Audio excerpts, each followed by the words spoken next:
Bendiciones, esta es la clase número 29, Vivir el Evangelio de Cristo. Estamos abundando, estamos trabajando el comentario bíblico Beacon y estamos en el tomo número 6, en el capítulo, en el libro de Mateo, y este es el capítulo 4 que comenzamos la semana pasada y hoy vamos a darle paso a la parte de la misión de los 12, ¿sí? Por ahí que vamos, ¿verdad? Sí, la misión de los 12. Bueno, vamos a dejar a nuestro maestro, el pastor Helio, con nosotros. Un fuerte aplauso, el pastor Helio con nosotros. Dios les bendiga a todos. Amén. ¿Se cuentan todo bien? Qué bueno. Ok, pues como el pastor dijo, hoy vamos a estar cubriendo sección 4, empezando con la letra B, la misión de los 12. Esta es una lección bastante larga, tal vez la tengamos que dividir en dos, y se encuentra en Mateo 10, del 1 al 42. Pero antes de comenzar, ¿cuántos se gozaron en la clase anterior? Amén. Necesidad de obrero. Como dije la semana pasada, se convirtió en noche de testimonio. Y qué bonito cuando el Señor nos rompe la agenda y su Espíritu Santo nos permite su bálsamo, porque yo estoy seguro que muchas hermanos, inclusive mi persona, necesitábamos como que desahogarnos y hablar de lo bonito y de los testimonios grandes que el Señor ha hecho a través de su compasión. Amén. So, sin más preámbulos, vamos a hacer un repaso corto de la lección pasada, necesidad de obreros, Mateo 9, del 35 al 38. Jesús no se confió a su propia ciudad, de Capernaum, mas emprendió una trayectoria de amor y compasión por toda la región de Galilea. No solo visitó las más grandes ciudades, mas visitó a las aldeas y pueblos menos conocidos, sanando, libertando y enseñando. Jesús concurría habitualmente a la sinagoga, daba clases, predicaba en la sinagoga y en toda Galilea. Mateo capítulo 4, 23, Mateo 9:35, Marcos 1:39 y Lucas 4:44.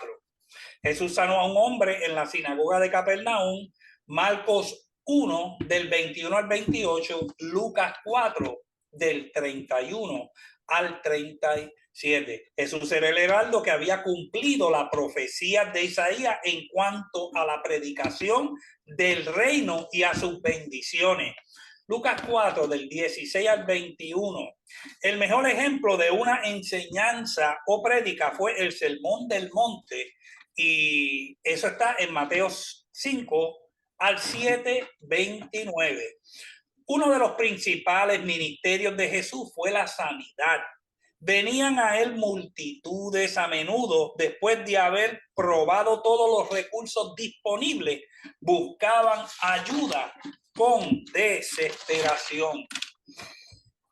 Al contemplar las multitudes de Israel, extenuadas y abatidas, las vio como ovejas sin pastor. Su gran corazón se compadeció de ella. Jesús se refirió a sí mismo como el buen pastor que conocía a sus ovejas y daría su vida por ella. Eso está en Juan 10, 11. El escritor de Hebreo, Pablo, tal vez lo llama nuestro Señor Jesucristo, el gran pastor de las ovejas. La palabra tuvo compasión es esplaniste, una palabra particularmente fuerte procediente de la palabra spagna, que significa entrañas.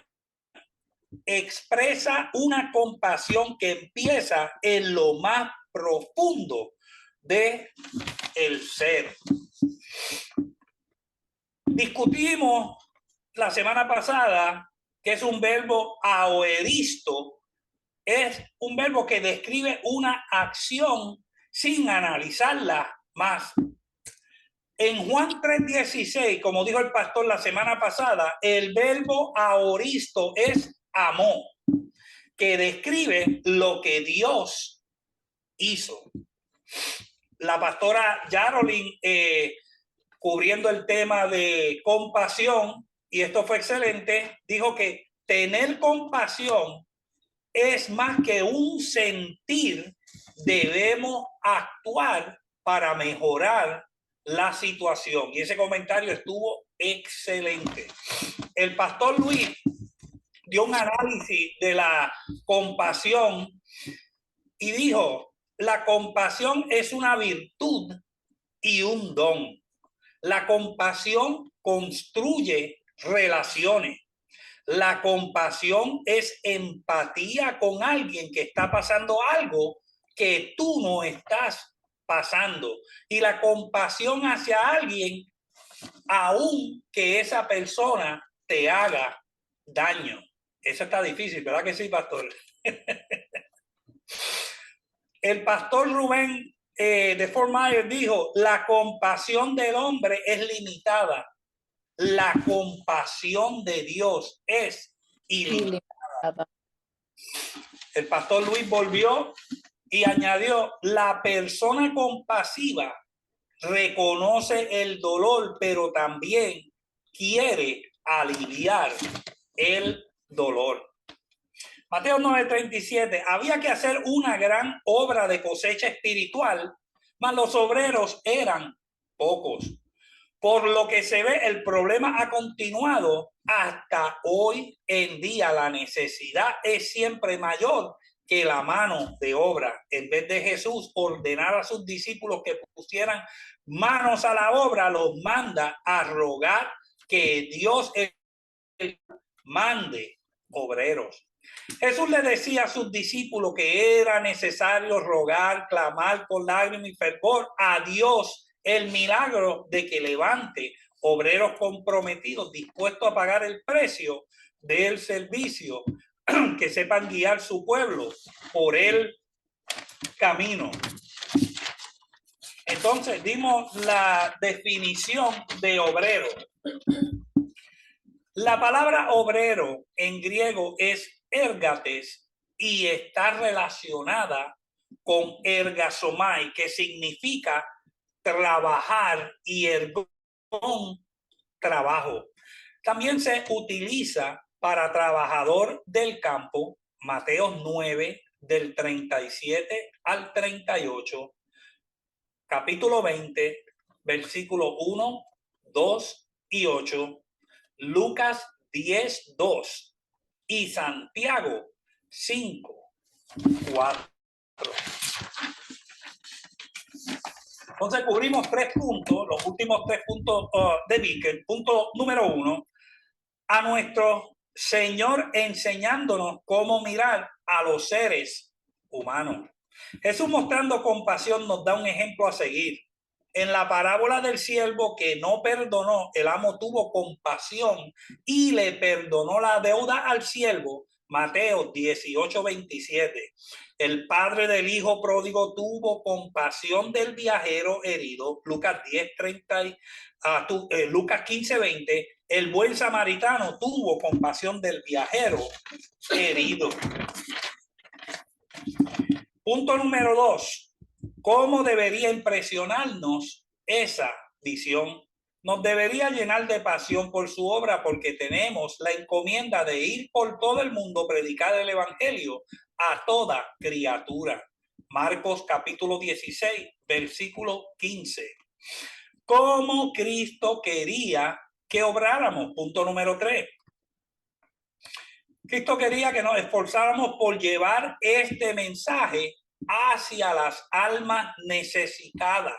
El surgimiento de nuevos obreros requiere oración. La palabra rogar se traduce de la palabra deomai, la cual denota una oración que expresa un ruego de una alma en gran angustia. Y para terminar, no es lo mismo orar por los alimentos que orar por un familiar que está agonizando.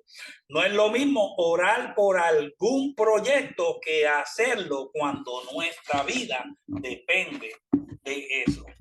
Amén. Si alguien tiene alguna pregunta tocante a este repaso o seguimos. Vamos a entrar de lleno a la lección. Si pueden buscar en sus teléfonos o en su Biblia, Mateo capítulo 10. Y la hermana Marilyn va a leer los primeros 4 versículos para poder cubrir la punto número 1, nombramiento. Mateo 10, del 1 al 4. Bendiciones a todos.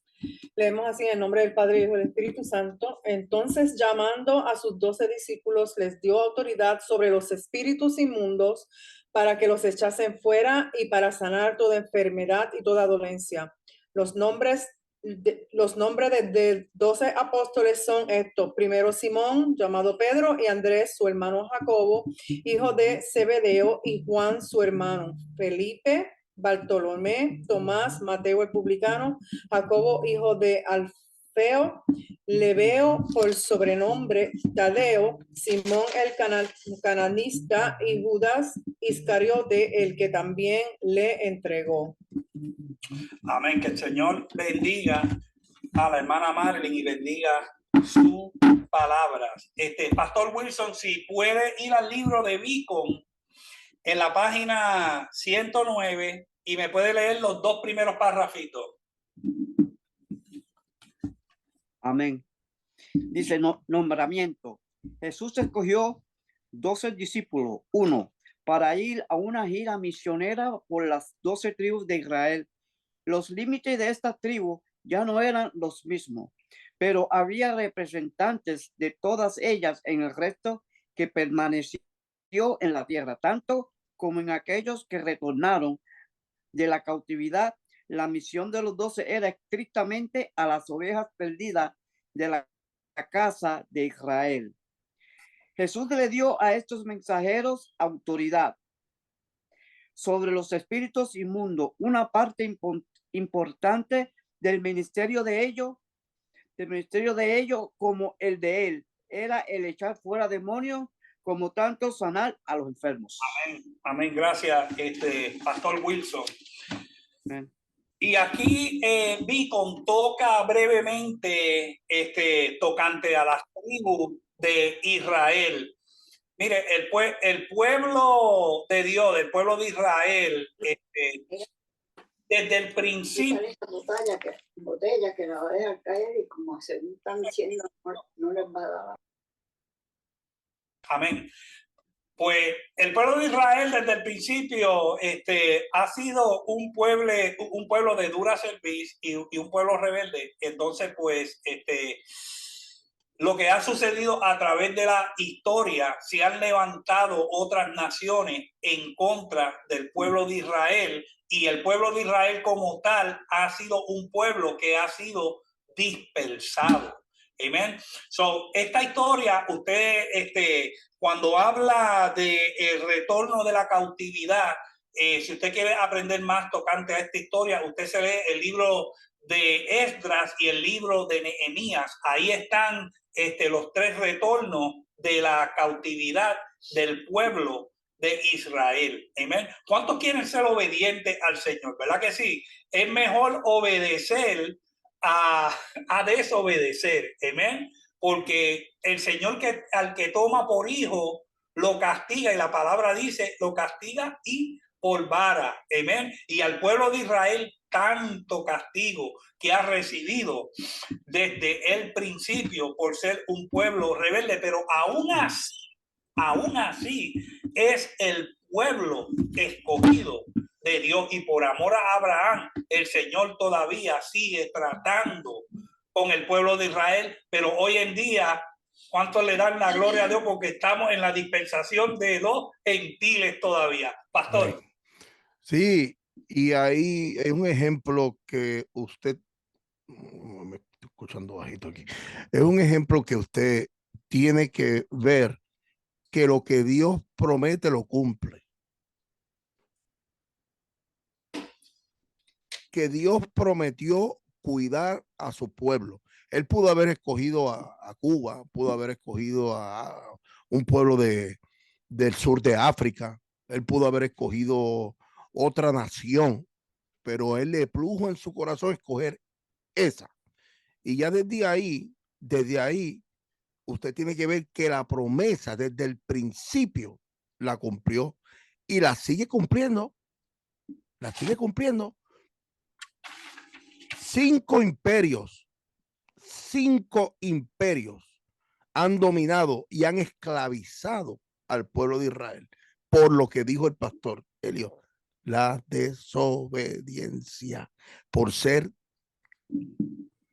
cariduros de Fajardo, testarudos de Carolina, y por ser malagradecido, imperio Babilón, Medo-Persa, los asirios, el imperio, ¿qué otro imperio? El imperio babilónico, el imperio egipcio, imperio romano, los dije salteados, el imperio romano que fue el último. Y mis hermanos, no fue fácil. Aparte de eso, les regala una tierra, se la regala. Esto es de ustedes, pero ustedes tienen que combatir y conquistar dentro. ¿A qué? A los amonitas, a los moabitas, a los que estaban en Jericó, a los de la montaña de Zaira, a un montón de gente que estaban dentro de la tierra prometida. Pegó la mano. Óyeme, y tú sabes lo más difícil, antes de dejarle la parte a Yaro, ¿sabe lo más difícil? ¿Sabe lo más difícil? Imagínese usted, póngase usted, yo siempre me pongo estas películas en mi cabeza. Te dicen, Elio, te voy a regalar el pueblo de Bayamón. Es tuyo, porque la palabra es para ti. No se la dijo a más nadie. Es para ti. Vete, entra, conquista, saca medio mundo, haz lo que tú tengas que hacer, pero eso es tuyo. Vamos a ver cómo tú vas a entrar a Bayamón, a Sierra Linda, que allí los matan por verlo brincar.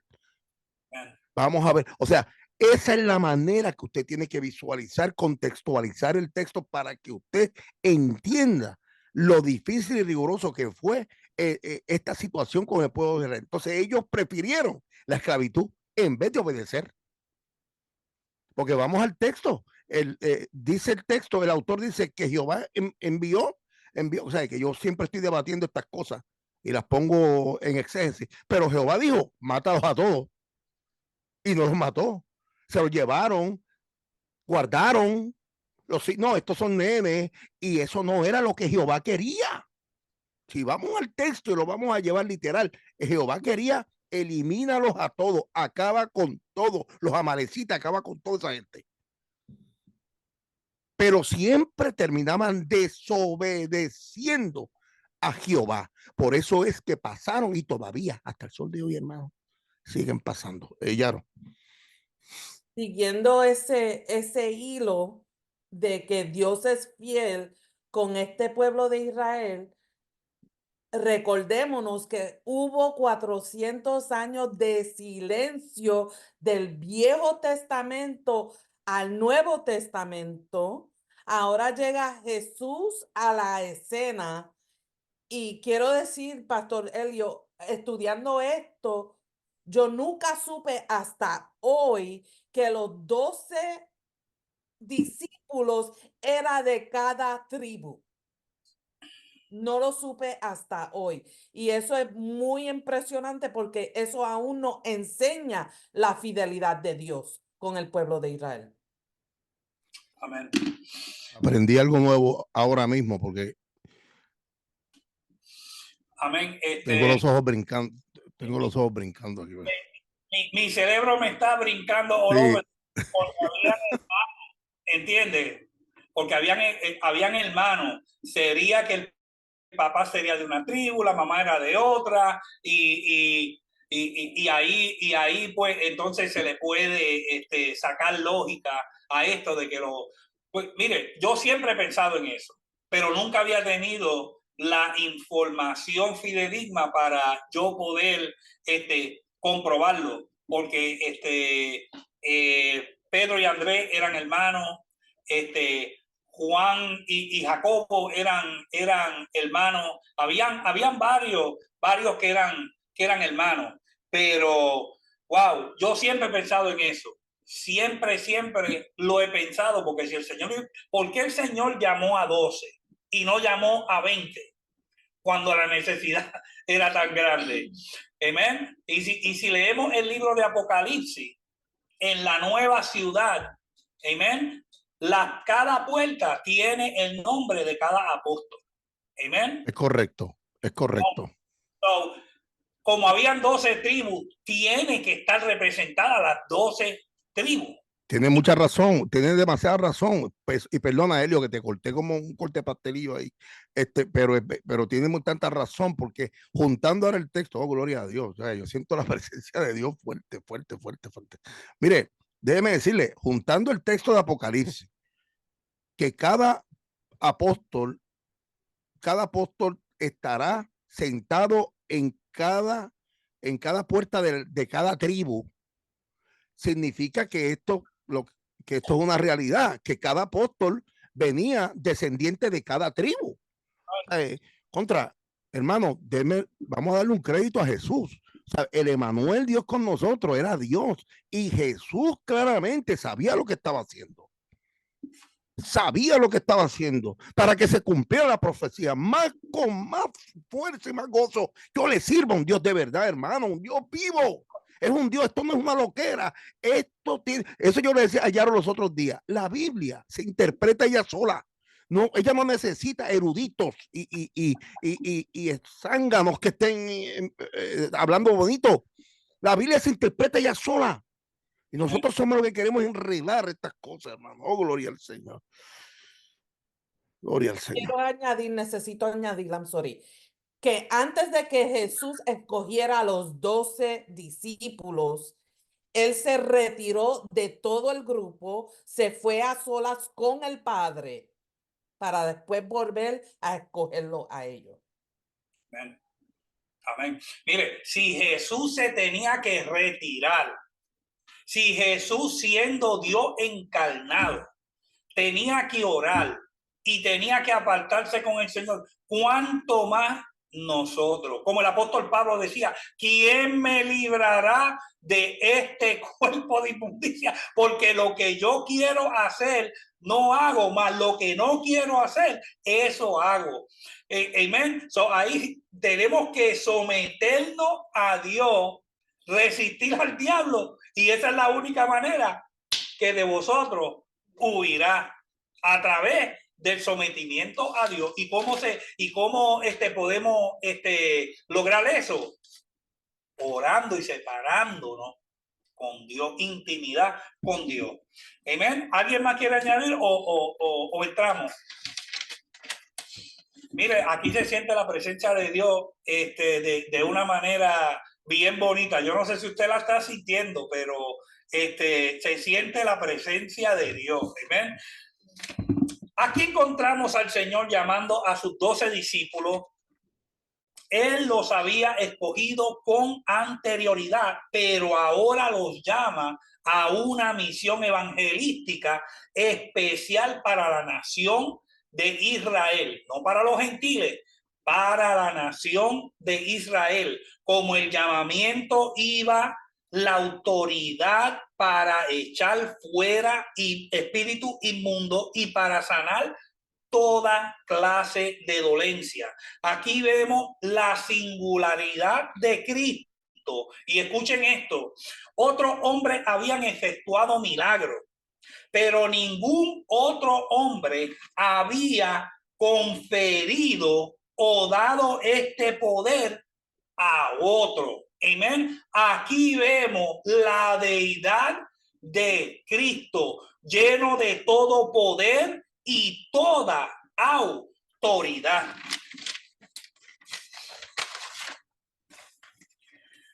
Autoridad. El término griego para autoridad es exousia, tanto en el Nuevo Testamento como en la Septuaginta. Aunque a veces se traduce como poder, exousia no se refiere originalmente a la fortaleza o el poder físico como en dunamis, sino al ejercicio justo y legítimo del poder. Ejemplo, una persona tiene autoridad fundamentalmente en virtud de la posición que ocupa y no por la fuerza o la coerción física. Hay gente que Dios le ha dado un puesto de autoridad en el mundo secular. Hay gente que son jefes. Por ejemplo, yo tuve una reunión hoy con el jefe mío. Yo soy una persona yo mido como 6 pies y el jefe mío, si mide 5'5" es mucho. Yo peso como unas 270 libras y el jefe mío pesa como 140 mojado. Pero yo me tengo que sujetar ante la autoridad que tiene ese jefe. ¿Por qué? Porque es mi superior. Miren, en el realmo espiritual, no importa su tamaño físico, no importa su edad física, todo lo que importa es si usted es un ungido de Dios, que Dios ha puesto esa autoridad de Dios. Mire, ningún demonio, ningún diablo se le puede sujetar. ¿Por qué? Porque esa es una autoridad que viene directamente de parte de Dios, y eso fue lo que Dios le entregó a los discípulos, y hoy en día aún más. ¿Por qué? Porque nosotros tenemos a Dios dentro de nosotros a través del Espíritu Santo, el creador del universo. ¿Qué autoridad? ¿Quién usted se cree que es? ¿Quién el diablo se cree que usted es? Usted es un ungido. Usted tiene la autoridad de Dios. No se deja amedrentar del diablo. Sí, pastor. Ay, mi madre. Esto hay que decirlo, porque tú has destapado una caja de Pandora ahí, tremenda. Mira esto. Cuando nosotros venimos a Cristo, que Él nos arrestó, Él nos selló con su Espíritu Santo. Ya esa es la primera faceta de la justificación por la fe. Ese es tu regalo. O sea, tú no merecías el perdón, pero sin embargo, a través de su gracia, que es un don inmerecido, recibimos el Espíritu Santo. Tenemos el sello. No hace falta hablar lengua. Si usted habla lengua, es un regalo. Eso es un regalo extra. Ya usted tiene el sello, ya usted tiene el Espíritu Santo. Y automáticamente ahí comienzan a llover dones que vienen del cielo. Cuando usted los empieza a buscar, se reproducen con más fuerza, pero Él te da automáticamente, o sea, como por default, autoridad y poder. Escuche esto. Y la autoridad se va madurando. Hermano, quiero que usted me preste atención, porque estas son las cosas que yo necesito que usted mire a la cámara, que usted se pégate a la cámara y pégate para que escuches con denuedo. Los demonios no se nos pueden sujetar. Los demonios no te pueden estar molestando y fastidiando la paciencia. Yo te voy a decir algo. Yo me aparté de los caminos del Señor y estuve un tiempo en rebeldía. Y a mí ningún demonio me tocaba. Ni me molestaba, ni me aparecía un gato en la cama, ni me brincaba un muchacho, un muñequito, ni me brincaba un pollito. Yo nunca tuve problema porque los dones son irrevocables. Dice la Biblia que son irrevocables y el Espíritu Santo está contigo aún estando en maldad, para que sepa. Porque cuando hay un propósito en tu vida, Él te cuida, Él te guarda, Él te protege. La sombra de Él siempre está contigo todo el tiempo. Todo el tiempo. Los demonios no se nos sujetan. Tenemos poder sobre ellos. Mira cómo es claramente. El Dios allí frente a ellos les da la autoridad. Primeramente, para donde van ustedes, acuérdense que el Espíritu Santo no estaba en manifestación. Por ende, tenía que haber una autoridad superior. Por encima de eso, te la está dando Jesús, que es el Dios, el que se encarnó para dártela. Te hablo a ti, hermano, mírame a la cámara, mira, tú mismo. Cógete un tiempo. Escucha esto, hijo, hija. Si tú tienes el Espíritu Santo, activa la autoridad y el poder que Él te ha dado. Pruébalo. No mandes a orar a nadie. Ora tú. Comienza a clamar tú, clama a mí, yo te responderé y te enseñaré cosas grandes y ocultas que tú no conoces. Es tiempo que activemos la autoridad y que le digamos, mira, esto no me va a vencer. Hoy yo estaba en la oficina, estoy con Yaro, me llega la carta del doctor diciéndome algo de la próstata. Ya ese tema de la próstata, ya es que yo voy a hacer una canción de cuanto a la próstata. No te la he enseñado, beba, tengo que enseñártela. Entonces, o sea, yo me pongo nervioso. A mí me da un temblequeo. Desde la planta de los pies, por aquí por la cintura me da un temblequeo y arriba me pongo dos temblecosos. Entonces, es un problema. Y ahora tú sabes que se pone difícil y me dice, mira qué bien, mira el que predica, mira el que está predicando ahí. ¿Qué pasa con tu autoridad? ¿Qué pasa con lo que tú estás predicando? Yo no puedo estar creyendo eso. Dame acá la carta esa con el teléfono. Pero mira, si dice ahí que está normal, que no tiene nada, que está...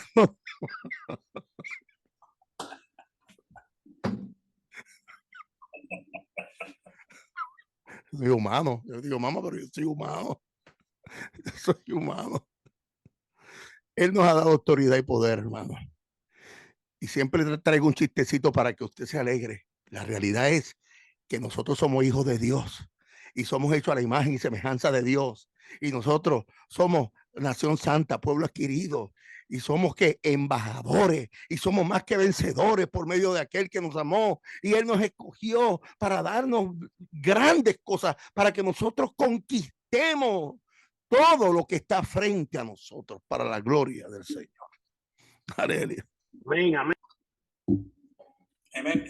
¿Quién iba a decir algo? ¿Otra cosa? Estamos bien. Mire, el asunto aquí es que aunque... Elizabeth, perdóname. Elizabeth quiere decir. Yo quería decir algo rapidito con respecto a el entender la autoridad que tenemos como hijos de Dios. Porque muchas veces podemos ser cristianos y podemos creer en Él y en todo lo que recibimos a través de su palabra. Pero si no tenemos una revelación de la cruz, si no tenemos una revelación de lo que significó esa muerte, no pasa nada. Porque yo estaba en esa condición. Yo estuve en esa condición. Yo era cristiana, yo me congregaba todos los domingos, pero yo no tenía una revelación. Y yo le pedía a Titiri Mundachi en la iglesia que orara por mí. Hermanita, mira, ora por mí. Mira, ven acá, ora por mí.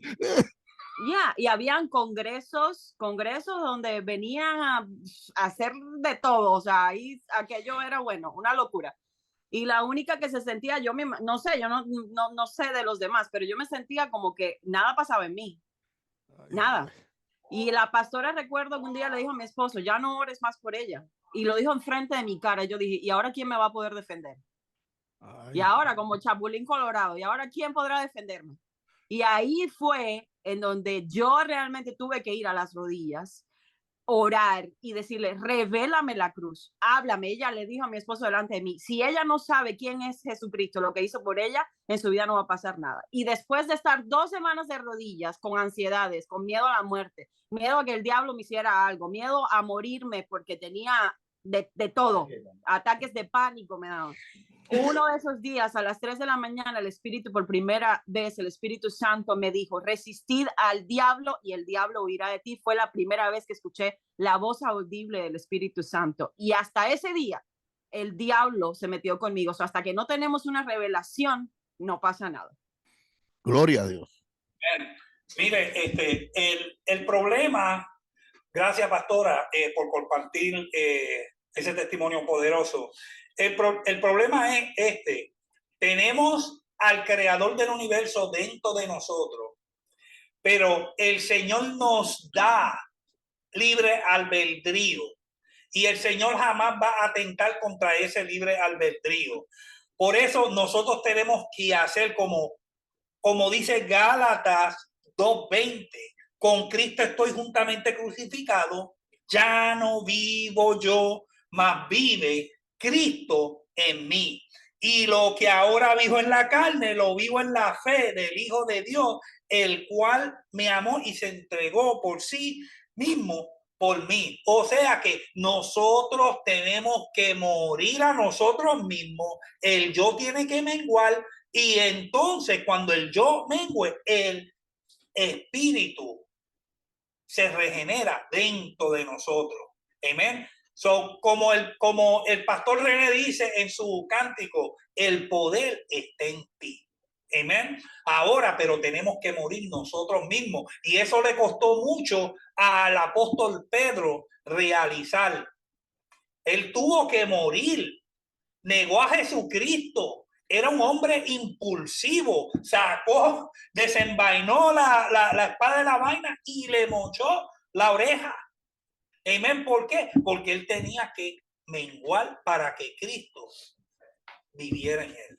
Amén. Vamos a continuar. Párrafo número 2 y número 3, la pastora Wanda Mercado. El 2 se leyó, Elio, ¿verdad? El 2 ya se leyó, el 3 y el 4, ¿tú qué dirás? El 3 y el 4, sí. El párrafo 3 y el 4. Amén. La expresión espíritus inmundos aparece 2 veces en Mateo 10, Marcos 5, en Lucas. Más espíritu de demonio 4:33 en los Hechos. Y en Primera de Apocalipsis 16:13. Ello parece ser una designación apropiada para demonios. El término mencionado anteriormente, daimonia, lo encontramos 11 veces en Mateo, 13 en Marcos, 22 en Lucas y 6 en Juan. En total, 60 veces en el Nuevo Testamento. Lucas también lo denomina espíritus malos. Sí. ¿Sigo o no? Sí, el parrafito pequeño, a los 12 discípulos. A los 12 discípulos se les llama apóstoles. La palabra viene del griego apóstolos, que significa uno enviado en una misión. Walsh nota que el significado del término apóstolos es probablemente un comisionado y que se implica por Cristo. Gracias, Wanda. Mire, espíritu inmundo. A lo largo del Nuevo Testamento, el término espíritu inmundo, akatartos en griego, se menciona más de 60 veces. A lo largo de esos pasajes, leemos que los espíritus inmundos pueden poseer a las personas y causarles enfermedades y daño. Mateo 10:1, 12:43, Marcos 1:26, Lucas 4:36, 6:18, Hechos capítulo 5, versículo 16, Hechos 8 y 7, que están buscando a alguien a quien quieren poseer si actualmente no poseen a alguien. Mateo 12:43, que algunos son más inmundos o malos que otros. Lucas 11:26, que los espíritus inmundos pueden interactuar con uno a otro. Marcos 5, versículo 1 al 20. Mateo 12, 45. Y que los espíritus inmundos están bajo la autoridad de Dios y deben someterse a él. Marcos 1:27, 3:11, 5:8 y versículo 13. Páralo ahí. Ponlo ahí en pausa, que eso está fuera de liga lo que estás trayendo. Eso es mucha carne, eso es, para digerirlo hay que ir suave, que te pueda ahogar. Lee el último que leíste, ese, para que entendamos la autoridad y el señorío que tiene nuestro Dios sobre todo lo creado, arriba en el cielo, dice la palabra, y abajo abajo en el infierno también. Ajá, ¿qué dice? Los espíritus inmundos están bajo la autoridad de Dios y deben someterse a él. Ay. Marcos 1:27, Marcos 3:11, 5:8 y versículo 13. Usted ve la autoridad que tiene el pueblo de Dios si mengua el yo y crece el espíritu. Sí, pastora Yarolín. También estos espíritus tienen un nivel de libre albedrío y lo vemos en los que están ya presos en un abismo por ahí que van a ser soltados, pero porque se cruzaron y sobrepasaron esa autoridad de Dios. Eso está en el Viejo Testamento, en el libro de... Oh my God. Sí, que los que están encadenados. En Génesis. En Génesis, los que están encadenados en prisiones. Y el libro de Judas también habla Sí. de... Yes.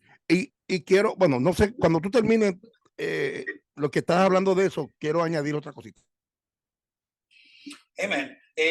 Un espíritu inmundo o demonio es inmundo en el sentido que es inicuo. Mire, no le dé ni una apertura al espíritu del mal, porque es un espíritu inicuo, o sea, un espíritu de perversión. Eso. Sí. Es que aquí hay tela para cortar, pero mucho. Mire esto. Eso es lo importante. No darle la oportunidad. Porque el maestro ha traído una exégesis violenta de la división de estos espíritus. Y estos espíritus buscan poseer, porque lo que quieren es entrar y poseer. La oportunidad se la das tú. Ahora, hay rangos en estos niveles. Cuando tú estudias lo que se llama la doctrina de la demonología, te vas a dar cuenta que hay rangos más poderosos, hay principados y potestades más fuertes. Ahora, ahí, para que sepas algo, tú darle la capacidad y la oportunidad, escucha esto, a un espíritu de murmuración, estás creando un enjambre y un nido satánico en tu corazón. Eso es una cosita, como decimos los dominicanos. Eso es una cosita nomás, una cosita. Ahora, cuando hablamos de espíritus en contra de la naturaleza de Dios, lo vemos en Romanos 1.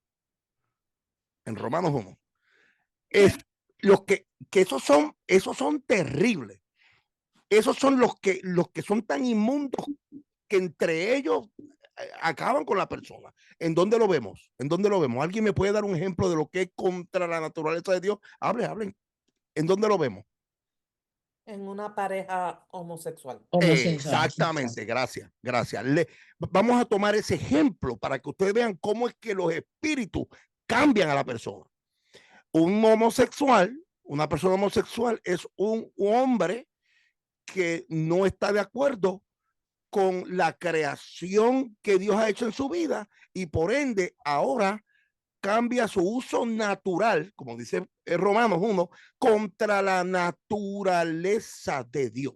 Quiere decir que la naturaleza de Dios es que haya, aquí estamos todos, aquí somos gente adulta, que sea hombre y mujer tenga una relación sexual. Pues esta persona dice, no, yo tengo un espíritu inmundo y el espíritu inmundo me va a hacer a mí, yo quiero irme con un hombre. Y por ende, una relación entre hombre y hombre no es una relación natural de Dios. ¿Me hago entender? ¿Qué significa? Que aún una persona en adulterio, una pareja en adulterio, que estén adulterando, hombre y mujer, es relación natural creada por Dios, aunque haya pecado de adulterio. Esto está muy poderoso. Esto está muy poderoso, porque ¿qué pasa? El espíritu inmundo le cambia la vida totalmente a este hombre, porque ahora él no quiere actuar como hombre, ahora actúa como mujer. Y sus amaneraciones son como mujer. Igual como una mujer torna su uso natural contra la naturaleza. ¿Qué es lo que va a pasar? Ahora tú vas a ver una mujer masculina, una mujer, lo que le llamamos por ahí el término, el argot de la calle, una bucha. La mayoría de las veces se ven así, masculinas, para que tú veas cómo el espíritu inmundo toma control y posesión de la persona. Para terminar esto, ellos no respetan. Los espíritus inmundos hacen posesión y no quieren salir. Sin embargo, el Espíritu Santo es un caballero.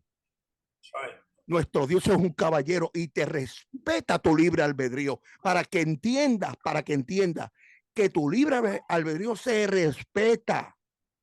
Los demonios no, los espíritus, por eso no se le debe dar oportunidad ni un poquito. Amén. Pastor, y como estábamos discutiendo un corto punto en la clase de Yarolin ayer, Romanos 2 del 2:14 al 15, nadie puede decir que no sabían, porque cuando una persona nace, Dios le prescribe las leyes en su corazón natural, mente y en su conciencia. O sea que ya después que deja de ser niño, tiene el conocimiento de lo bueno y lo malo. Por eso es que en el libro de Romanos, capítulo 1, por cuanto ellos no quisieron tener en cuenta a Dios, Dios mismo lo entregó a esa perversidad. ¿Entiendes? Espíritu de error, totalmente. Y a una mente reprobada. Totalmente reprobada.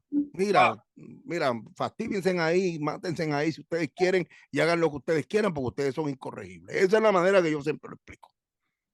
Mire, pues el Señor escogió a 12 discípulos, amén, y esos discípulos vinieron a ser los 12 apóstoles. La palabra viene del griego apóstolo. Mire, el término griego se usaba para referirse a un barco o a una flota. O sea que desde la raíz de la palabra, el Señor los escoge no para que estuvieran ahí, sino para que fueran enviados. El pastor Luis y después la pastora Elizabeth. Eli. Siempre he tenido esta duda. La brujería y la hechicería también van dentro de pecar en contra de la naturaleza de Dios. Sí. ¿Por qué? Porque nosotros somos seres espirituales. Y entonces, ¿qué es el pecado de hechicería y brujería? Es pecado, automáticamente va en contra del diseño establecido por Dios y por ende nos separa de nuestra relación con Dios y aún más, esa abominación. Y yo añado en Gálatas 5, cuando habla de las obras de la carne, dice los hechiceros, los adivinos, nadie de eso, y esta gente juegan con palería, son los paleros. Mira, la religión yoruba, antes de darle la parte a Wendy, la religión yoruba que nace en Cuba, con raíces de África. Escuchen esto. Yo he estudiado religiones, a mí me encanta ese tema, a mí me fascina. La religión yoruba, que tiene sus raíces en África, su doctrina es totalmente diabólica, de magia negra. Y todo lo que ellos hacen es luchar con los espíritus de muerte. Con los espíritus de muerte. Tú sabes que Cuba, tú que eres cubana, es una región totalmente donde los principados y potestades son poderosos sobre Cuba. El evangelio está entrando, pero ha tenido mucho tropiezo, porque ahí lo que hay son unos babalaos violentos. Y todos los músicos que van de aquí y los que van de Venezuela se quieren hacer santos. ¿En dónde? En Cuba. Quieren hacerse santos en Cuba, echarse santos. A mí un día me llegó al estudio de grabación un demonio y me dijo, tú eres hijo de Yemayá. Y yo le dije, mira, yo soy hijo de Dios. No te reprenda, demonio del diablo. Hijo de Yemayá. Ah, hijo de Yemayá. Y eso es terrible. O sea, y el que tú, oye esto, Pablo, estaban por ahí los muchachos dando vueltas por el aerópago. Y esta pitonisa, esta tipa, cobraba billetes para adivinar. ¿Y qué pasa? Que los muchachos se dieron cuenta. Estaba Pedro, creo que estaba en ese revolú, y estaba Pablo, estaba Bernabé, yo no sé quién estaba, no me acuerdo ahora del cuento. ¿Y qué pasó? Oraron por ella y fue libertada de esos espíritus, pero que se buscaron tremendo problema, Pablo, porque ¿qué pasa? Que ella se estaban lucrando de ella, los pimps se estaban lucrando de esta mujer y estaba adivinando. ¿Y qué pasa? Que la adivinación es diabólica. Y te voy a decir algo antes de darle la parte a Wendy. Y yo tengo que decir esto porque a mí no me importa. Por ahí tenga cuidado con los profetas. Porque los profetas lo que hay es un chorro de adivinadores. Aleluya. Adivinadores. Y eso es un espíritu diabólico que se está metiendo en la iglesia. Hay mucha gente que están detrás de profetas. Mire, hermano, yo me pongo como un guabá cuando yo veo gente respaldando este tipo de personas. Y yo no dudo, porque yo creo en el ministerio profético. Yo creo en el ministerio de hablar de la profecía, del don de ciencia. Yo creo en todo esto. Pero creo que Dios es un Dios de orden y Dios no vino a confundir. Y si desde antes de la fundación del mundo ya Dios había escogido un salvoconducto para poder nosotros ir al Padre, que fue su propio Hijo, significa que nosotros vamos a estar alrededor de gente que van a estar engañándonos desde el principio hasta que Cristo venga, hermano. Y lo que hay es un chorro de adivinadores adivinando. Véalo ahí en Facebook, mire, a veces yo me río. Yo quisiera hasta hablarle palabras feas a esa gente charlatanes, hijos del infierno, que lo que están es adivinando en las iglesias para coger dinero. Por eso un show. Perdóname, Wendy, que no te he dejado hablar. Este hombre habla tanto. ¿Se puede decir que las personas que están en contra de la familia, porque la familia fue la primera institución que Dios creó, ¿verdad? Sí. ¿Está en contra de la naturaleza de Dios? Seguro que sí. Okay. Eso sin duda. Además, yo ni lo pensé. Definitivamente, todo aquel que esté en contra de la familia o de la procreación, por eso es diabólico. Por eso, hombre con hombre, ¿cómo van a procrear esos tipos? Sí, pastor, y aún este nuevo movimiento de Black Lives Matter, las fundadoras son lesbianas y el driving factor de ella es la destrucción de la unidad familiar como tal. Wow, ellos lo que quieren es eliminar a la figura masculina del hogar, porque Satanás sabe que cuando se elimina la figura masculina del hogar, pues entonces la unidad familiar se desbarata. En un 90% 95% de los casos se desbarata. O sea, ¿por qué usted cree que la estadística de los hombres afroamericanos y muchos de los hombres hispanos, aunque somos menos que los anglosajones, pero la estadística de los encarcelados afroamericanos y hispanos es totalmente mayor, mucho mayor que los la de los anglosajones?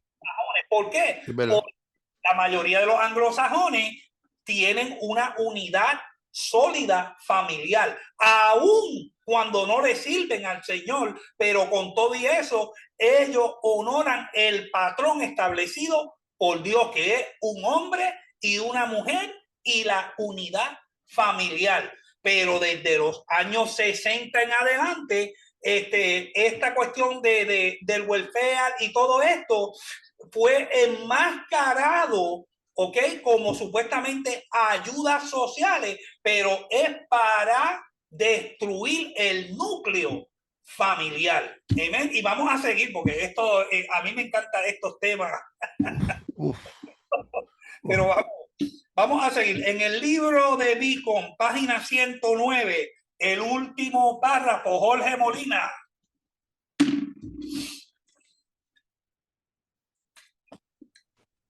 Hace tiempo que no escucho de Jorge. Lo tienen castigadito ahí, lo tienen castigadito ahí.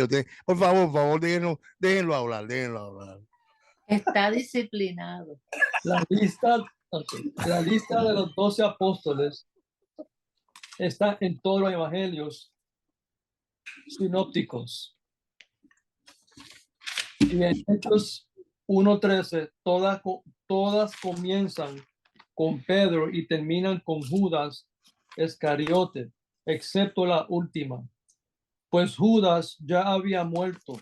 Los 4 pescadores siempre están primero, aunque en diferente orden.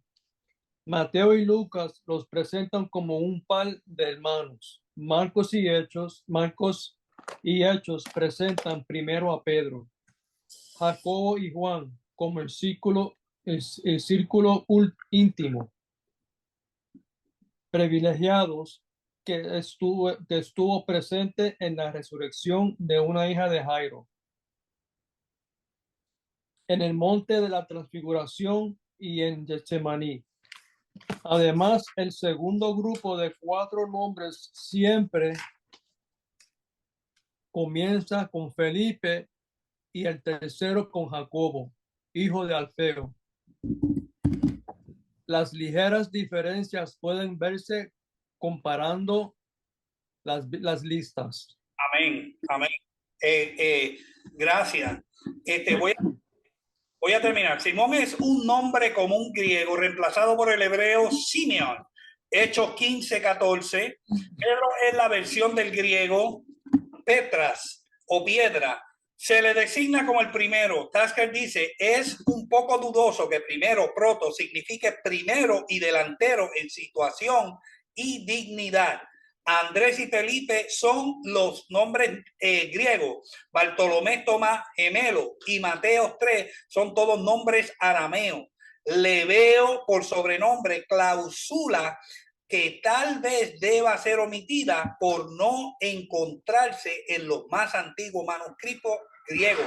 Las versiones revisadas, Marcos dice simplemente Tadeo. En lugar de este nombre, Lucas usa Judas, el hermano hijo de Jacobo. Lucas 6:16, Hechos 1:13. Tasker, puede ser que Judas haya sido su nombre original, pero debido al estigma que había quedado sobre el nombre de Judas Iscariote, Tadeo, que quizás significaba de corazón ardiente, haya servido para sustituirlo.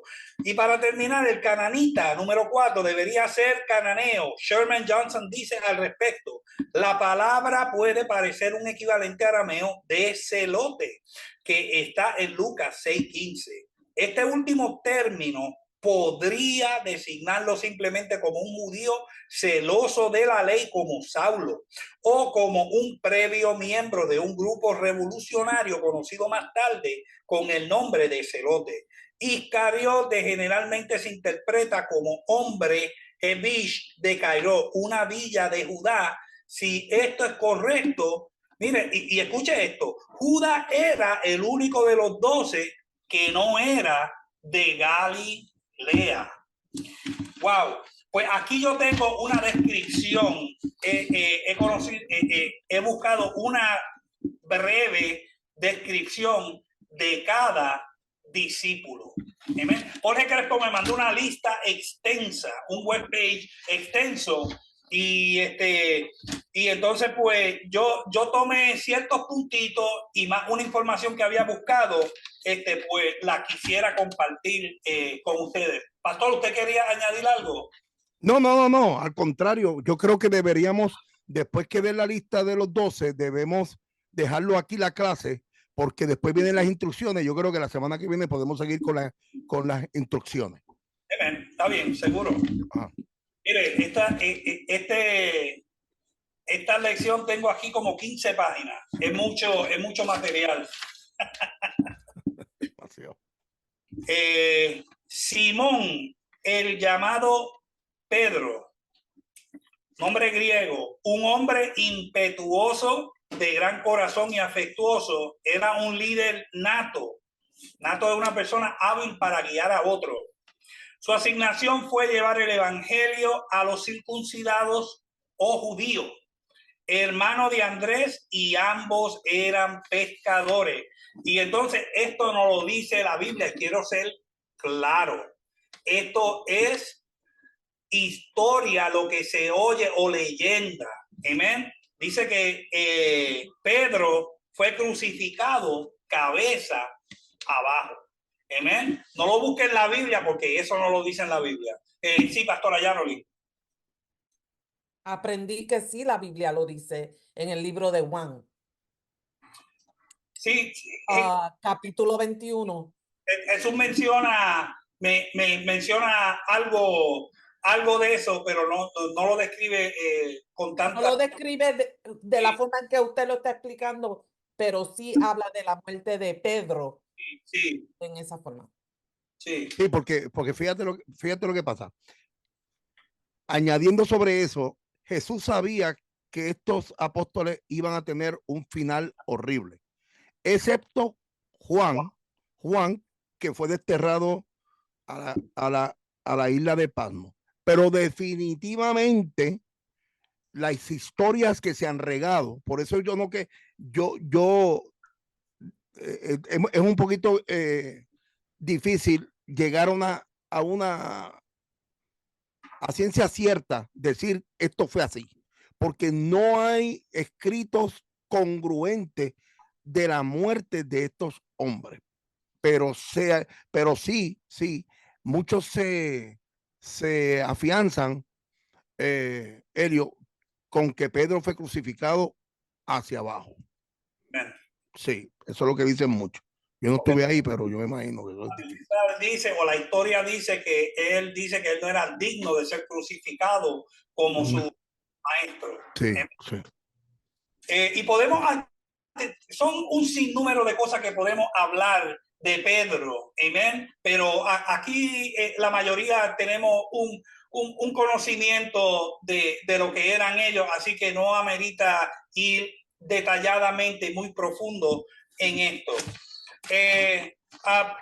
Apóstol número 2, Andrés, que fue hermano de Pedro, de Simón Pedro, fue presentado a Jesús por Juan el Bautista. Eso está en Juan 1:36 y versículo 40. Y luego llevó a él su hermano Simón Pedro. Fue discípulo de Juan el Bautista. Juan 1:35. Fue el primer discípulo, Andrés. No era dominante como su hermano Pedro, pero era un predicador apasionado. Entonces, según las leyendas, también dice que fue el primer que fue enviado como misionero. Amén. Y entonces dice la leyenda que fue crucificado en forma de X. Y aun cuando lo estaban crucificando, no paraba de predicar. Wow. Qué fidelidad. Y el nombre también era griego. Jacobo, hijo de Zebedeo, que fue más adelante muerto por Herodes. Este está registrado en la Biblia en Hechos capítulo 12, versículo 2. El primero de los 12 en morir como mártir. También, mire, y esta información la busqué haciendo research. Dice que él también era un pescador. Amén. Era pescador en Marcos 1:20. Y dice que era afluente porque era socio de Pedro, Andrés, y con su papá tenían, como lo enseña en Chosen, pues un comercio. Amén. Eran mercaderes, básicamente. Y su papá, básicamente, cuando Jesús los llama, le dijo, vete, porque el papá tenía sus jornaleros también. Amén. Para él no fue un problema, pastora Yaroli. Solamente quería decir, ayer mientras hablábamos de esto, ¿qué tú pensabas? Amén. Yo dije, esto está buenísimo y esto lo voy a utilizar para mi clase también. Pero, porque de esto, mira qué cosa. Estábamos hablando de eso ayer y la clase de hoy se trata exactamente de lo que la pastora Yaroli trajo brevemente. Amén. Es que en Dios no hay casualidades ni hay equivocaciones. Jacobo y Juan, su hermano, eran ambos conocidos por su intensa pasión y fervor. Por eso Jesús les apodó los hijos del trueno. Eso está en Marcos 3:17. Y fue decapitado por Herodes. Oye, esos Herodes eran unos expertos decapitando, ¿ah? Fueron 5 Herodes y todos eran malos. Todos eran malos. Dios mío. Jacobo fue parte del círculo íntimo de Jesús junto con Pedro y Juan cuando Jesús resucitó a la hija de Jairo. Marcos 5:37. Estuvo en la transfiguración del monte de los olivos, Mateo 17:1, y estuvo en el jardín de Getsemaní con Jesús, Marcos 14:33. Juan, nombre griego, conocido como el discípulo amado. Él escribió el 4 evangelio, 3 epístolas y el Apocalipsis. Fue el escritor que escribió más sobre el amor y quizás debido a su cercanía a Jesús. También fue pescador y era compañero en la pesca junto con su padre y hermano de Pedro y hermano con su padre y hermano. Y también era socio de Pedro y Andrés, Lucas 5:10. Entonces su muerte fue natural, aunque atentaron contra él, trataron de envenenarlo. Amén. Según la leyenda. Amén. Número 5. Felipe, ciudadano de Bethsaida, llevó a Natanael, el israelita, a Jesús. Y esto es bien importante, no debe ser confundido con Felipe, el evangelista. Amén. En el libro de los Hechos, la tradición dice que fue pescador y que murió como mártir también. Número 6, Bartolomé, descendencia arameo el nombre. Se cree que es el mismo que Natanael, el israelita en quien Jesús no encontró engaño. Juan 1:47. Es mencionado en las 4 listas de los apóstoles en el Nuevo Testamento. No hay otra referencia a él en el Nuevo Testamento. Se cree que tenía sangre real, y esto me chocó, pastor, o de una familia noble, segunda de Samuel 3:3, porque dicen que era descendiente o hijo de Talmai, y fue despellejado vivo con cuchillo. O sea que a él lo azotaron y después lo despellejaron. Una muerte horrenda. Oye, esa información está tremendo. Si pudiéramos Si pudiera pasar una copia de esa información, estuviera bien para el uso de cada uno de los estudiantes, para todos nosotros. Pastor, yo le envié Es esa misma lista. Esa misma lista. La que envió Jorge Crespo. Déjame ver si es.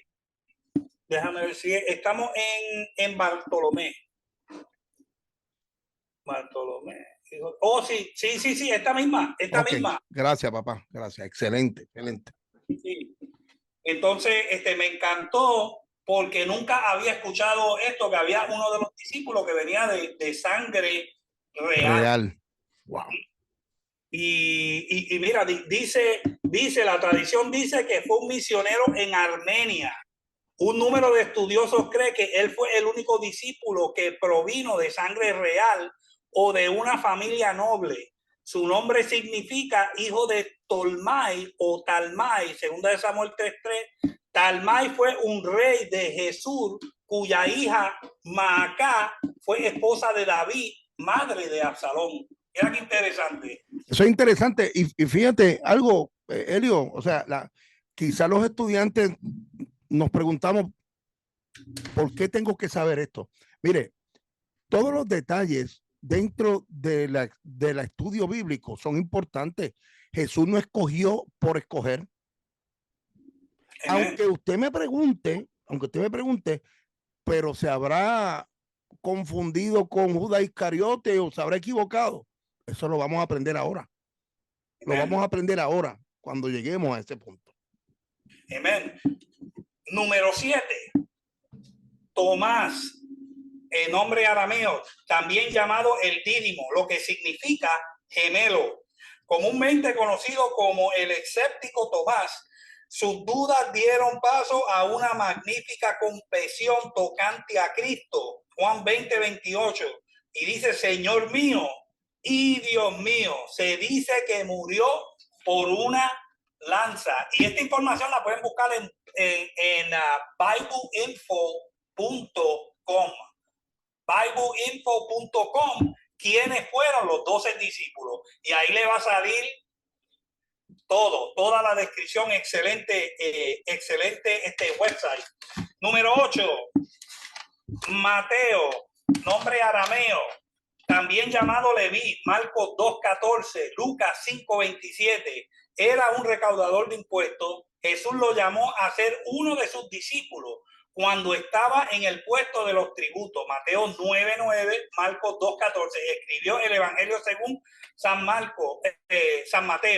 Según la tradición, murió como mártir en Etiopía. Amén. Y toda esta información la pueden ver ahí, una información detallada, completa. Ahora, acuérdese que lo que no está en la Biblia es porque son datos históricos o leyenda. Amén. Jacobo, número 9, Jacobo, hijo de Alfeo. Su historia no dice mucho de Jacobo, pero aquí en el Bible, en el bibleinfo.com da una más detallada. Pero lo que sí está interesante, murió como mártir y fue aserrado con sierra. O sea que lo picaron en pedazos. ¡Wow! Terrible. Lebeo, por sobrenombre Tadeo. Se le conoce también como Judas, hijo de Jacobo, Lucas 6:16. Sus únicas palabras registradas se encuentran en Juan 14:22. En Hechos 1:13 fue llamado hermano de Jacobo.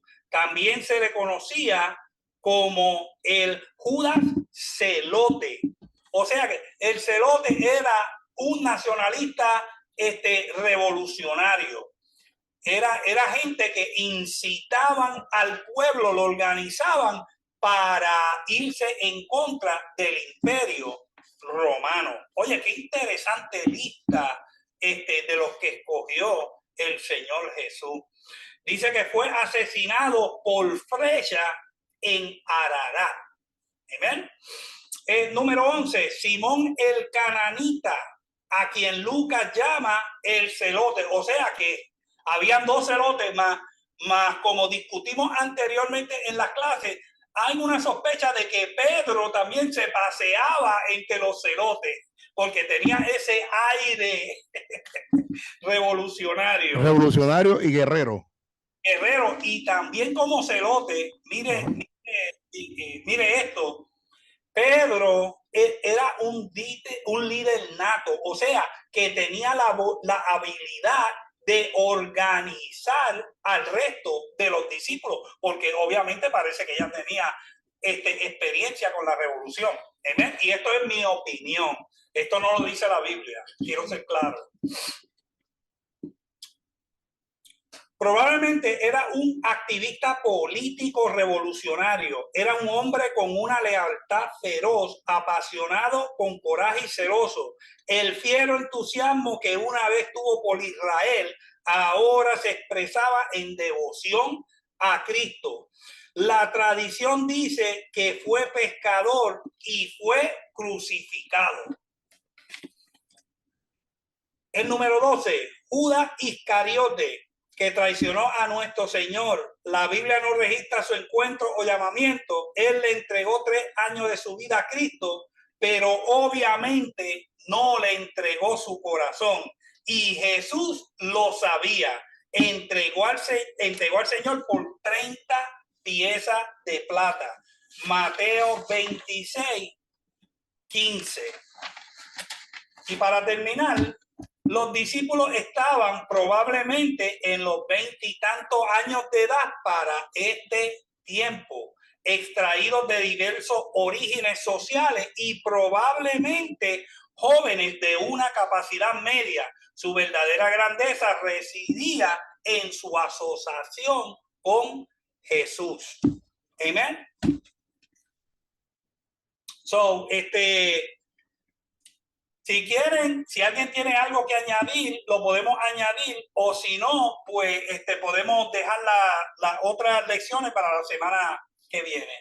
Sí, creo que sería fantástico ponerle un punto, una coma ahí, Pastor Elio, y seguir la semana que viene.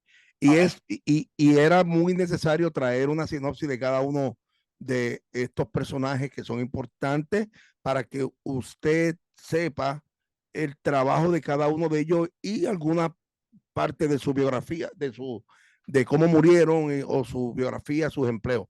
¿Cuántos pescadores eran en total? ¿4 o 5? Habían como 6. Como 6 pescadores, ¿verdad? Como 6 o 7. Lo que pasa es que se deduce, tocante a los historiadores y las leyendas, porque hay países que tienen a estos apóstoles como sus patronos, y entonces pues en la bandera que los representa a ellos pues tienen los signos de lo que era su trabajo y lo que era su misión y cómo fueron asesinados. Es bien interesante. Fíjate, yo estoy aquí viendo algo, Elio, en un libro que yo tengo de una biblioteca de Logos. Hay un libro, no sé cuál es el nombre del libro, no lo puedo buscar ahora, pero algo que me llama la atención es la diferencia entre apóstol y discípulo. Estoy buscando quién escribe esto, Dios mío, ayúdame, Padre Santo. Porque, los términos apóstol y discípulo no tienen el mismo significado en el Nuevo Testamento. El término discípulo solo se usa en los evangelios y hechos, generalmente para referirse. Estamos hablando del contexto de los discípulos de Jesús, ¿no? Generalmente para referirse a los 12. Y mientras que apóstol se usa principalmente en hechos y las epístolas. Si bien los discípulos en los evangelios son todos aquellos a los cuales Jesús llama al discipulado para ser los apóstoles. Amén. Oye, eso está interesante porque antes de ser apóstol tenemos que ser discípulos. Amén. Amén. Hay que aprender con el maestro y hay que estar a los pies del maestro. También tengo un diccionario que estaba leyendo, en este diccionario menciona las tres funciones del apostolado. Estaba bien, pero que bien interesante. Eso está súper interesante para que usted, mire, esta parte sería bueno que dieras, abuelo de pájaro, ahora un resumen corto de cada de las tres facetas. Le digo esto por esta razón. Por lo mismo, sí, ya pastor, ya mismo te doy la parte. Le digo esto por esta razón, porque estamos viendo un abuso dentro de las plataformas y de las redes sociales. Ahora todo el mundo es apóstol. Y yo no dudo, o sea, ahí siempre están los que debaten y están los que se pasan trayendo contrarias a este término. No, el último apóstol fue Pablo y fue apóstol de Jesús, apóstol de Cristo. O sea, sí, eso yo no lo quiero discutir. Pablo no anduvo con Jesús, pero Pablo se educó con Cristo. Entonces, usted tiene que saber, como dijo Beacon, ahorita Beacon dijo, claramente se tiene que entender que para ser apóstol, bajo ese contexto, tenía que haber sido seguidor de Jesús. Tenía que haber estado con Jesús. Hoy en día, el ministerio del apostolado sigue en vigencia. Pastor Wilson y luego Pastor Elio. Quiero que Elio traiga eso. Yo quiero que Pastor Elio, Pastor Luis, Yarolin, que me escuchen, porque esto fue lo que yo aprendí cuando yo estaba en el instituto bíblico, que hice 3 años. Yo aprendí que los 12 discípulos fueron escogidos por Cristo, por Jesús, y solamente cuando pasó lo que pasó en el aposento alto, que fue el derramamiento, de ahí, de ese punto, a los 12 discípulos se les llamó apóstol. Sí, eso fue lo que dijo el maestro. El maestro dijo que en hechos, o sea, en hechos se revela el trabajo del apostolado. Eso no es, y eso lo hemos explicado muchísimas veces. Gracias por traerlo nuevamente. Pero eso se dijo ahorita. O sea, en el libro de los Hechos se revela. ¿Por qué Wilson está diciendo esto? Por esta razón. Los discípulos que andaban con Jesús, aún habían hermanos de él, porque Santiago, ¿quién era hermano de Jesús? Aclárame la memoria. Santiago, James. Santiago, en la palabra se refleja que ellos no creían en su hermano, no creían en su hermano. ¿En dónde se desatan las escamas de los ojos? En el libro de los Hechos. En el aposento alto. En el aposento alto. ¿Por qué? Porque en el aposento alto claramente Jesús, para darle el jaque mate a ellos, porque yo me voy, pero yo les enviaré el Consolador. No, ustedes no se van a quedar aquí locos y sin idea, errantes por ahí. No, ustedes van a saber quién verdaderamente soy yo después que yo me vaya. Ustedes van a saber. Digo, me conviene, a ustedes les conviene que yo me vaya. Muy bien, le conviene que yo me vaya. Y allá, vayan a esperar la promesa allá, porque allá es que ustedes van a saber quién soy yo de verdad. Allá. Y allí fue que los ojos fueron destapados. Allí Simón dejó de ser Simón para ser un verdadero Pedro. Por eso cuando tú lees las cartas de esta gente en la post ministerio de Jesús, esos son gente totalmente diferente a los que caminaron con Jesús. Pero el discipulado de ellos, mira, Jesús tenía muchísimos discípulos. Estos discípulos eran escogidos por él. Exacto. Jesús tuvo muchísimos discípulos y habían discípulos que estaban a montón por chavo, pero esto los escogió él con el propósito de darle el apostolado para enviarlos para plantar y dar seguimiento. Antes que el maestro Elio traiga esta parte que va a ser muy poderosa, Jorge Molina. Y después Jorge Crespo. Una pregunta, explícame lo de sangre real. Bueno, sangre real, cuando una persona tiene sangre real, quiere decir que viene de la realeza o descendiente de un rey. Es como los reyes de de España o los reyes Inglaterra. de Inglaterra. Toda esa gente, cuando se da, o sea, no, que a veces Jolito se me va muy demasiado, se me va muy demasiado. Mira, no quiere decir que la sangre está cruzando oro, mirra o plata. No, o sea, nada que ver con eso. Cuando se habla en un símbolo, papá, en un símbolo tiene sangre real. Es como cuando tú también, no digo, no para irnos tan pedante. Es como cuando tú pareas caballos, y este caballo es paso fino, esta yegua es paso fino y este macho es paso fino, pues tiene sangre paso fino. O sea, ese caballo es pura sangre. Llaman, ese caballo es pura sangre. O sea, esos son símbolos que se utilizan. Oye, ustedes aprenden de todo aquí. Hasta de caballo estamos aprendiendo aquí hoy. Jorge Molina.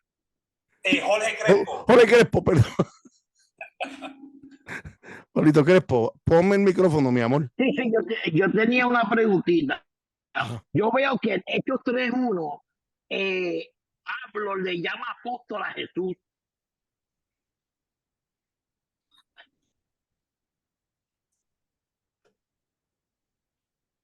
Silencio. Hechos 3:1. 1:3, no, perdón, 1:3. Hechos 1:3. 1:3. Yo lo tenía apuntado por aquí, al saber Dios. Pedro les dijo, arrepentíos. No. A quienes también después de haber padecido se presentó vivo con muchas pruebas indubitables, apreciándoseles durante 40 días. Se hablan. Eso no es, papi. No, pastor. Perdón, Hebreos 3:1. Dice, considerar al pastor y sumo sacerdote de nuestra profesión. Oh.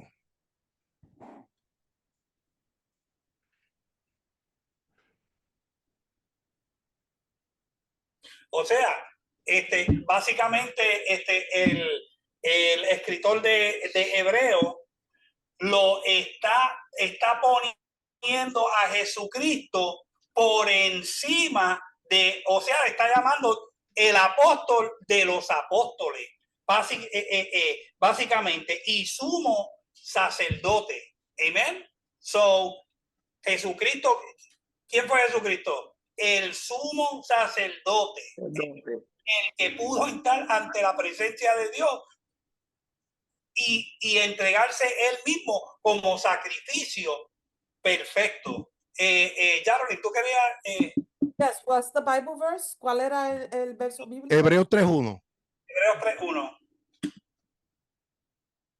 Sí, y si tú vas a Hebreos 7 y te pones a leer Hebreos 7, Hebreos 7, te vas a dar cuenta.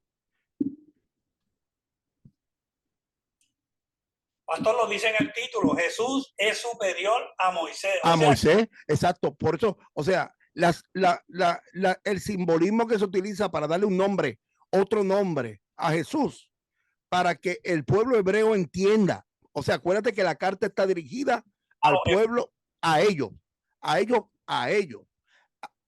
Para que, o sea, y ustedes aprendieron que el nombre Jesús, Yeshua, vino para el pueblo judío. Pues para que ellos entiendan, ellos tienen que saber claramente que Jesús es superior a Abraham, a Isaac, a Jacob, a Moisés, que es el apóstol de los apóstoles, que es el rey de reyes, que es el sumo sacerdote. Ajá, Yaro. Podemos verlo de esta forma, Jorge.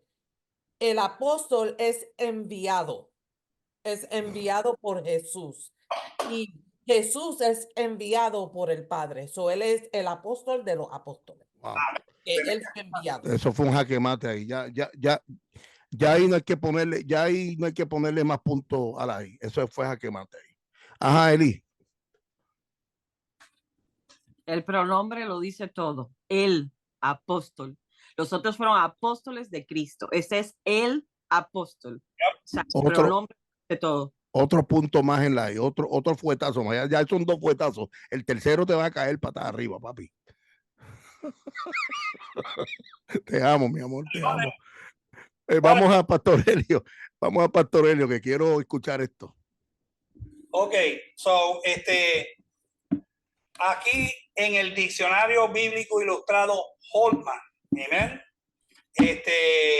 dice, apóstol tiene tres usos amplios en el Nuevo Testamento. Primero, se refería a los 12 a quienes Jesús escogió a fin de entrenarlos para la tarea de llevar su mensaje al mundo. Jesús los comisionó para esta tarea después de su resurrección. Estos hombres habían estado con Jesús desde el comienzo de su ministerio y fueron testigos de su resurrección. Pablo era un apóstol en el sentido porque había visto al Cristo resucitado. La segunda designación de apóstol corresponde a una persona autorizada por una congregación local para que entregue de manera segura dádivas específicas a otra iglesia cristiana. Eso está en 2 Corintios 8:23, Filipenses 2:25, mensajero. El tercer sentido de apóstol corresponde a aquellos a quienes Jesucristo ha enviado. Pablo se refiere como apóstoles en este sentido a un gran número de personas. Romanos 16:7, Primera de Corintios, capítulo 9, versículos 1 y el 5, Primera de Corintios, capítulo 12, 28, Gálatas, capítulo 1, 17 al 19. Amén.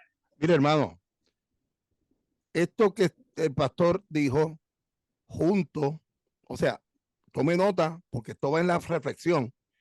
Esto va en la reflexión. Esto es importantísimo llevarlo a la reflexión. Otra cosa que va para la reflexión es alguna cosita de los 12 apóstoles, de los 12 discípulos. Usted añádalo en la reflexión también, junto con la clase de hoy. ¿Ok? Sencillito y normalito. No se tiene que tomar 2 Tylenol ni 4 Advil. No, facilito. Añádame un poquito de cada post de lo que habló el pastor Helio, de la sinopsis de cada uno de ellos, cortito, hermano. Aguántese el lápiz. Qué cosa, Dios mío, pero qué cosa. Aguanta el lápiz ese. Poquito. Se pone interesante. ¿Verdad que sí, papi? Cada vez las clases se van poniendo mejor. Mire, ayer tuvimos una clase en Fort Myers, tuvimos una clase violenta. La clase de la pastora Yarolin estuvo violenta. Esta clase de los martes están violentas. No hay excusa para no. Déjame apagar esto ya. Tenemos a Jorge Crespo con nosotros. Ok, hay 4 listas diferentes de los 12 en el Nuevo Testamento. La primera lista está en Mateo 2:4, Marcos 3:16 al 19, Lucas 6, el 13 al 16 y Hechos del 1 al 13. Los grupos de 4, cada uno tiene un líder. Entonces, en cada lista Pedro es mencionado primero, segundo, seguido por Andrés y Jacobo y Juan. En la segunda lista está Felipe, es mencionado quinto, seguido por Bartolomé, Tomás y Mateo. Entonces Jacobo, hijo de Alfeo, él está mencionado noveno, seguido por Tadeo, Judas, hermano de Jacobo, Simón y Judas. Y vemos aquí que cada grupo tiene un líder. Y están separados de 4 en 4 en 4. Y lo que me llamó la atención a mí fue que en toda la lista de la Biblia están en ese orden. Sí, y fíjate, Jorge, algo interesante que estás trayendo, que quiero traer ese punto, que creo que en Chosen podemos ver ese tipo de división entre los mismos apóstoles, como que hay unos grupos entre ellos mismos. entre ellos mismos. Hay 12, pero están como que ellos están agrupados.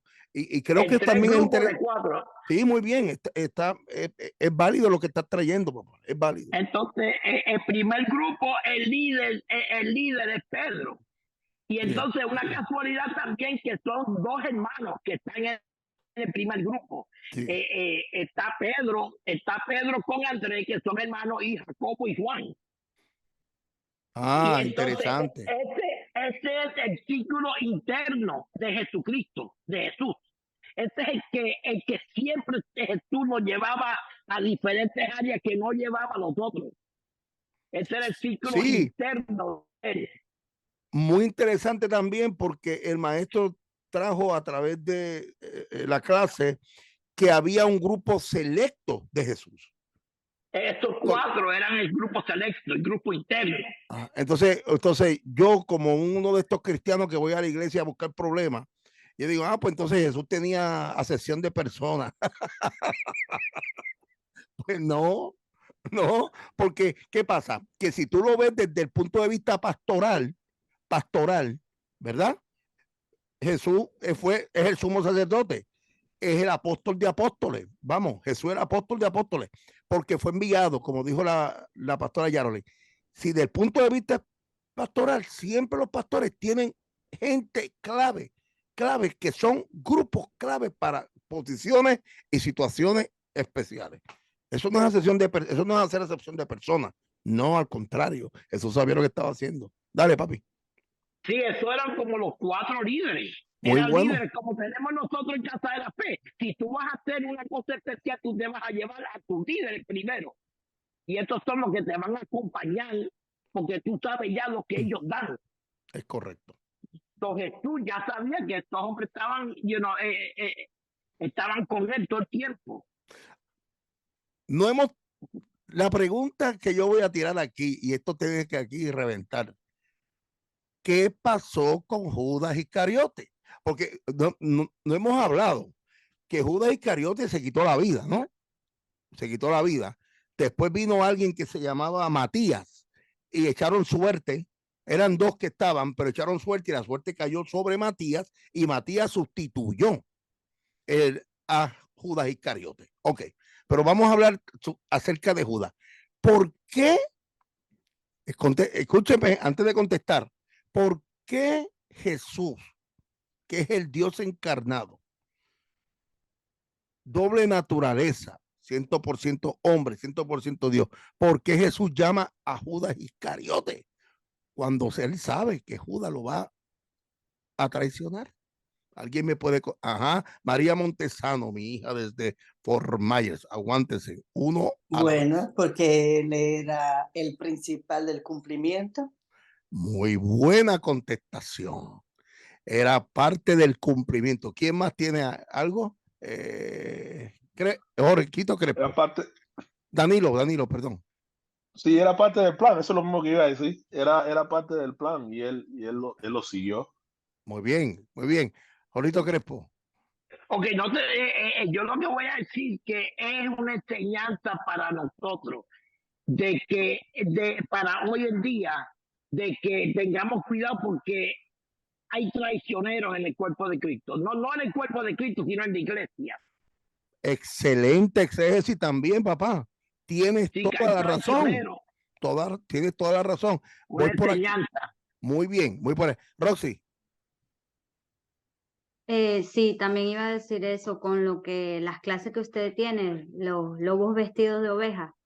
Creo que fue para algo así, para dejarnos esa advertencia de que aunque esté cerca y los tratemos de esa manera, pueden voltearnos la tortilla. Excelente, Yaro. Oye, aquí hay mucha sabiduría, demasiada sabiduría. Dime, Yaro. Yo creo que Jesús le dio oportunidad a Judas para poder tener un cambio, un arrepentimiento genuino. Y no lo hizo. Óyeme. Le dio la oportunidad y no lo hizo. Óigame usted, doña, escúcheme. Doñita, me has dejado loco y sin idea. No lo había visto desde ese punto de vista. Porque como quiera que sea, el plan de la muerte y resurrección iba a pasar. Es verdad lo que tú estás diciendo. Es verdad lo que tú estás diciendo. Porque de alguna manera iba a pasar, no la traición, iba a pasar que lo iban a apresar, iba a sufrir, iba a morir, iba a resucitar. Ese es el fin del propósito de venir a la tierra. Pero nunca había visto desde ese punto de vista.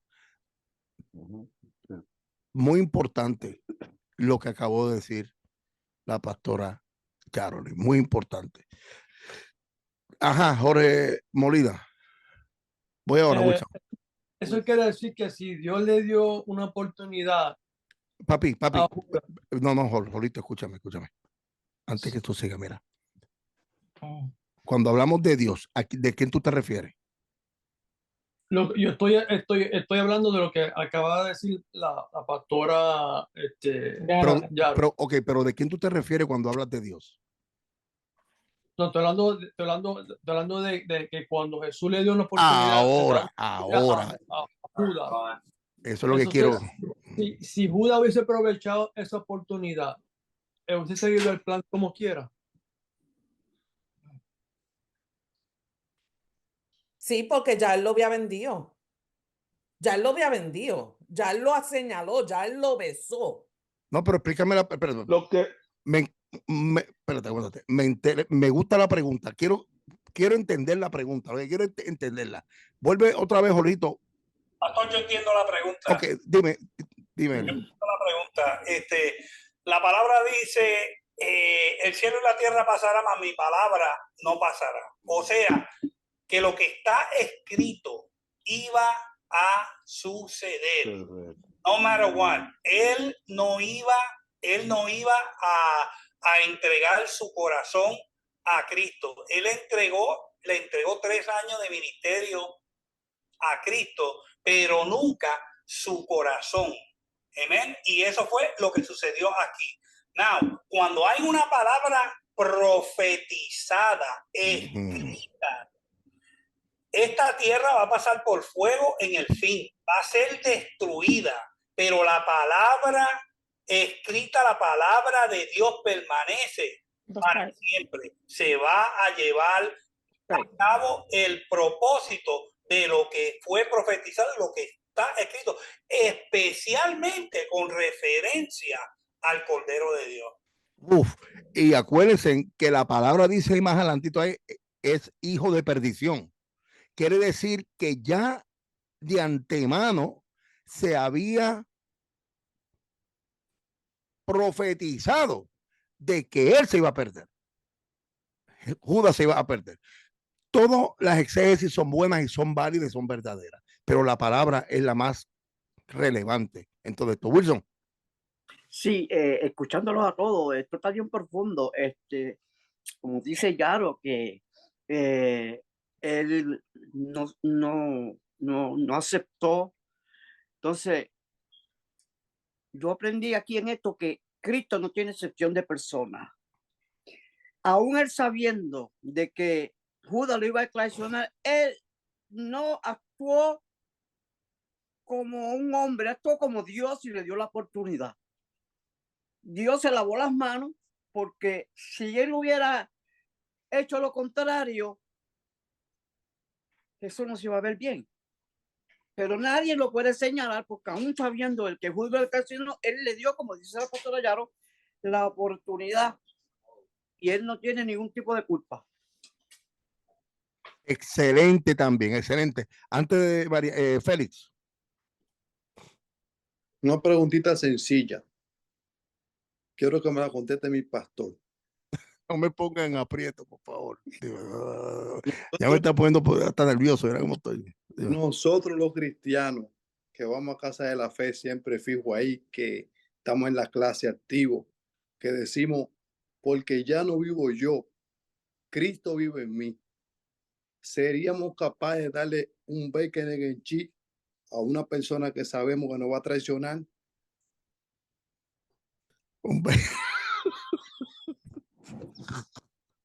Bacon de ganchita, bueno eso.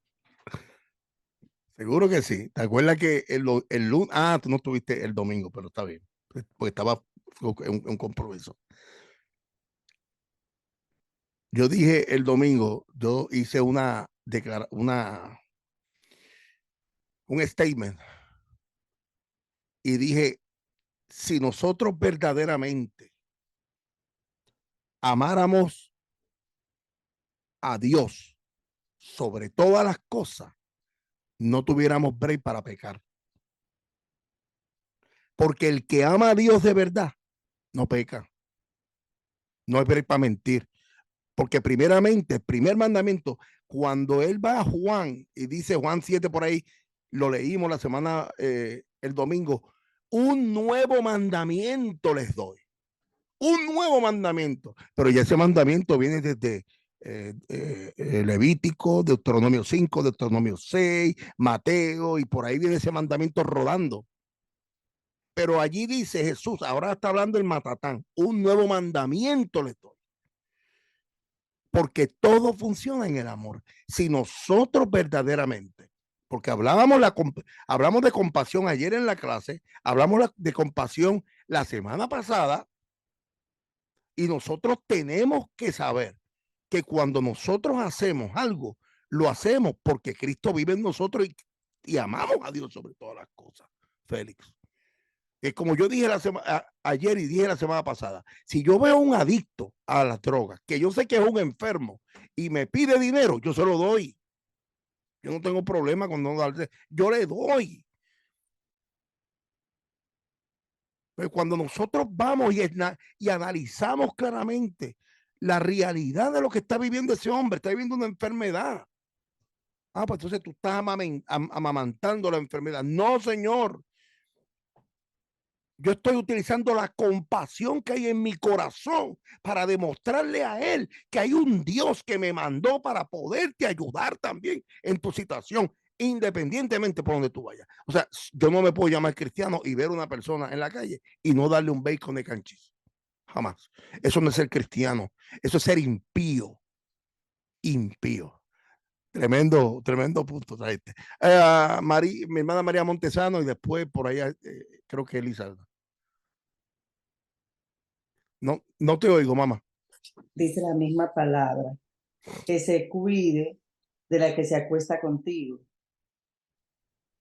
Y cuando dice así, mi interpretación es la carne, porque traiciona. Entonces, Jesús por eso tuvo que ir a la cruz del Calvario para que esto fuera por gracia. Porque en cualquier momento nosotros podemos fallar, pero la gracia del Señor va a estar ahí. Entonces, con relación a Judas, lo que le iba a decir era que para mí, Judas se arrepintió. Porque en Mateo 27, del 3 al 5, dice que cuando Jesús va de camino a ser juzgado y ejecutado. Ay, te me fuiste, María. Te me fuiste. Quería escuchar eso, María. María se fue. María se fue. María. Ay, vuelve para atrás. Mateo 27, del 3 al 5, habla de que cuando Jesús iba a ser crucificado, Judas devuelve el dinero y se suicida. Entonces, en ese lapso, en eso, ahí, uno no sabe si realmente, porque si él hizo eso, porque hubo un arrepentimiento. Seguro. Y quizás ya Jesús lo sabía eso también. Sí, seguro.